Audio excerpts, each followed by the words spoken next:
France 24's Europe editor Catherine Nicholson joins me now on the set to talk a bit more about this latest development. It's incredible, Kat. I mean, here we are now heading into a no confidence vote tonight. What next for Theresa May? Well, as you heard, she is going to be fighting this leadership challenge. So she will face the lawmakers from her Conservative Party this evening in London.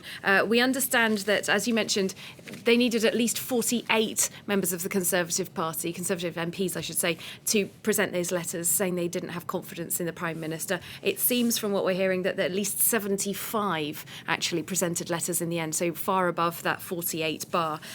She is getting support at this point from several high-ranking members of her cabinet. We've got the finance minister, we've got the environment secretary, Michael Gove, somebody that our viewers I'm sure have heard the name of. He's really a hard Brexit person.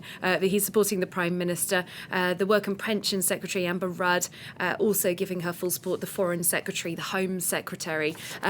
But of course, you know, there are very strong voices against Theresa May as well. We've heard all of the anger this week as she pulled the vote on her Brexit deal, and the chairman of the European Research Group, this really hard Brexit group, Jacob Rees-Mogg, saying that she must go. So clearly she knows this is quite a fight ahead of her today. And in the much bigger picture, we are less than 4 months away from that deadline at the moment of March 29th. Where does this development leave the Brexit process? It really does throw serious doubts onto the Brexit process. So obviously a massive concern for the UK, but a huge concern for the other 27 member states of the EU as well. They're as much in this as the UK is. I've been looking to see some reaction from the main institutional leaders in Europe. Donald Tusk, who's the head of the European Council, he's meeting with Michel Barnier right now, the chief negotiator on Brexit for the European side. Haven't heard anything from Jean-Claude Juncker, excuse me, since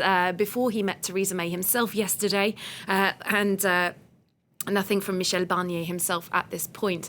One might well imagine that European leaders very much trying to take stock of this, perhaps wanting to see how that vote goes this evening in London. They have got a big summit coming up tomorrow and Friday that perhaps we might talk about in a minute if you like, where Theresa May was, of course, supposed to be going there. She had said to lawmakers earlier this week, I'm not going to give you the vote on my Brexit deal right now because I can hear that you're very angry about it. She was saying to them, I'm going back to Brussels to try and renegotiate on that deal. So we had been expecting Theresa May to try and come back from Brussels after the summit with something. But yes, at this point, not clear if Theresa May will be the leader of the Conservative Party or indeed Prime Minister of the UK as of this evening. You mentioned those comments from the EU officials. What about from the rest of Europe? Has there been any reaction so far?